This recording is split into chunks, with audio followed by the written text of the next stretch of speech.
In this video, I want to talk a little bit about models. And models are important because they provide a framework for understanding relative to whatever that model pertains to.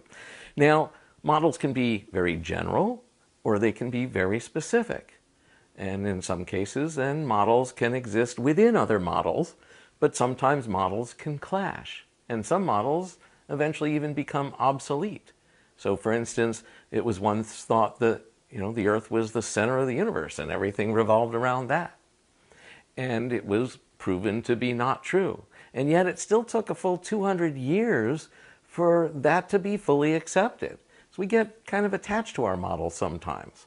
And yet those models do provide this framework for us for understanding and existing within the parameters of a particular model.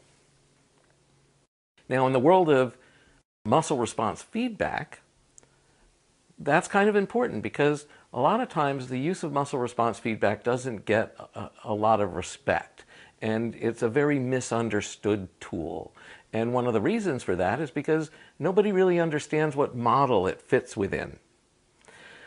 And the scientific medical model doesn't like it because why is it that 10 different people with the same symptom, in their case asthma, let's say, come into a particular person to have muscle response feedback sessions done on them, and they all walk away with different things done on them, even though the outcome might still be that they all felt better. And that's quite different than the medical model, which likes to figure out, well, what's wrong with a person, throw a diagnosis on that, such as asthma, and then once they know what that is, then everybody gets the same thing. So people with asthma, once it's identified, all walk away with their inhaler to help improve their breathing. And that's completely different from what we do.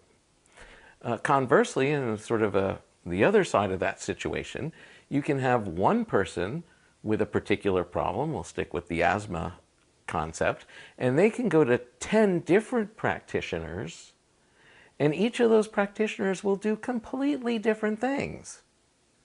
Each of them may get some sort of a result, but they went about it and found different things and did different things to that person.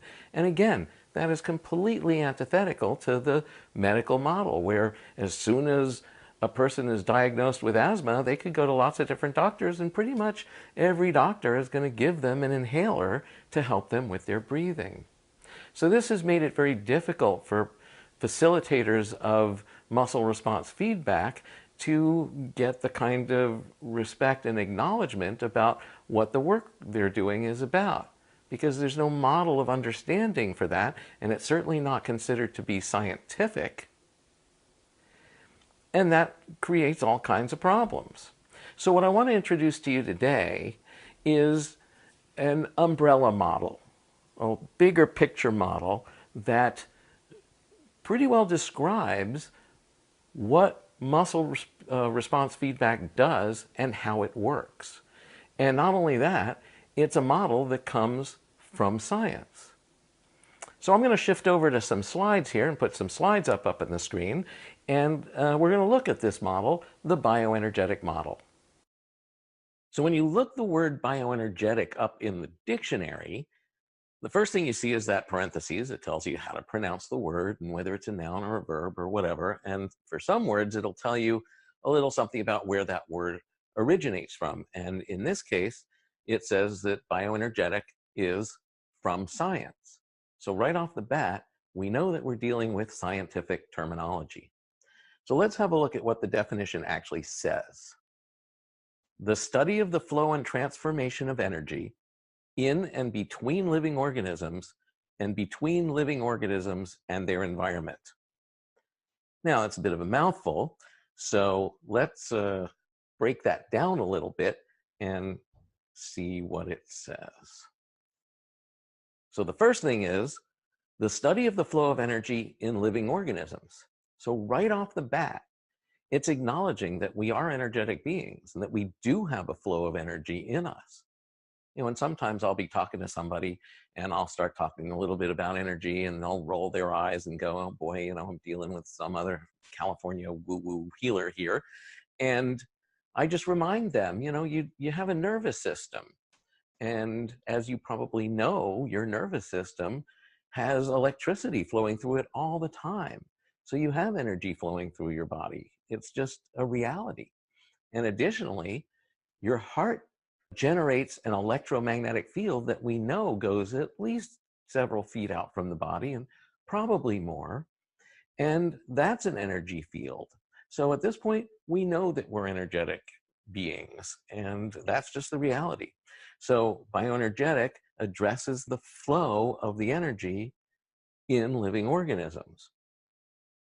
And then it takes it a step further. The flow and transformation of energy in living organisms. So not only does the energy flow in us, but it actually can change. And you've experienced this, and it's even part of our popular culture language now that you talk about your energy on any given day. My energy's kind of low today, or or yeah, I feel like I have really good energy today. And so we know that that energy state transforms and can be different on at least a day-to-day and sometimes moment-to-moment basis. So the bioenergetic model addresses that flow and transformation of energy in living organisms. But taking a step further, it's the flow and transformation of energy in and between living organisms. So now it starts to get really wacky, because not only is it the flow and transformation of energy within us as an individual, but that there's a flow of energy between living organisms, and that energy can be transformative as well. So you've probably experienced this too. You might go to a party and you walk into a room with a bunch of different people, and you kind of catch your eye on somebody, and you might not even know them, but you're sort of drawn to them. It's like, that person seems like they have really good energy. I want to go talk to them and get to know them better.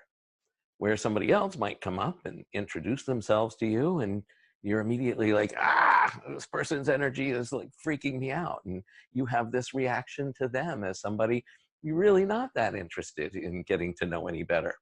So this flow of energy between us and how we perceive it definitely has this ability to change things and even change how we feel. Because you might go into the room and just the general vibe of the room is, wow, really happy vibe, and this is really cool, and it's uplifting. Whereas another room you go into is not that. It's kind of like everybody's really intense and things are really dark in here, and the vibe is not cool, and your energy is kind of brought down, and you make your choice about what you want to do with that. So the flow and transformation of energy in and between living organisms. And to take that a step further with the example I was just giving, the flow and transformation of energy in and between living organisms and between living organisms and their environment. Some of you might be mountain people, and some of you maybe like to go to the beach and be by the sea. And some people, for whatever reason I can't quite fathom, is some people actually are desert people. Nevertheless, there's a place where you know that you can go to feel better.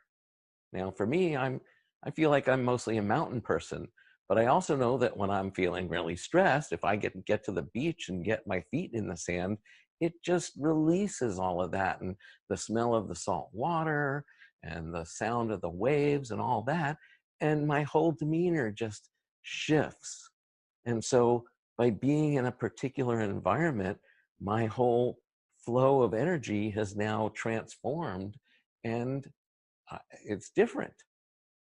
All of these things are possible. And that aspect of the flow and transformation of energy in and between living organisms absolutely describes precisely as a model what it is we do when we're working on people using muscle response feedback. So it doesn't matter that the people that come in with the same issue end up getting completely different things done to them. Whereas the current scientific model doesn't like that because it doesn't keep them in a box. For us, that's normal. And you're part of that process. The flow and transformation of energy between you and your client, you're in a bioenergetic relationship with them. You're doing things for them to help them transform their energy. Conversely, you're still part of that relationship yourself. So working on another person can have an effect on you. Sometimes I go into the office and maybe I'm kind of dragging and low energy on the day, but I'm thinking, oh, how am I going to get through this day full of clients? And yet, after I see a couple of clients and it gets to be lunchtime, suddenly I'm energized. I'm feeling really good about the sessions I've just done and good things happened. And I feed off that and my energy is up as well. Whereas other times I go into the office and I have a full day of clients, and by the end of the day, I'm exhausted and I just have to get home and kind of crash. And I know at that point, that's feedback to me that, I didn't take good enough care of myself that day in some way, whether it was not drinking enough water or simply not protecting myself from energies of the people I'm working with and keeping myself as a separate observer. The point of this is that whereas the use of muscle response feedback is very often looked at as being non-scientific because of the way we do things, the bioenergetic model actually speaks directly to what it is we do. And it is a scientific term and therefore provides a scientific umbrella for the work that we do.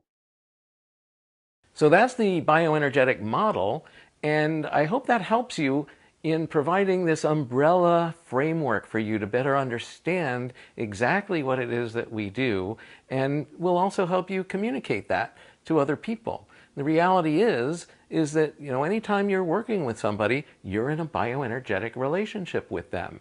And so that flow and transformation of energy is very much in play and really describes exactly what we do. And going forward, we're going to be learning some other models that come underneath that. But this provides us that nice umbrella. So keep that bioenergetic model going, and we'll see you in the next video.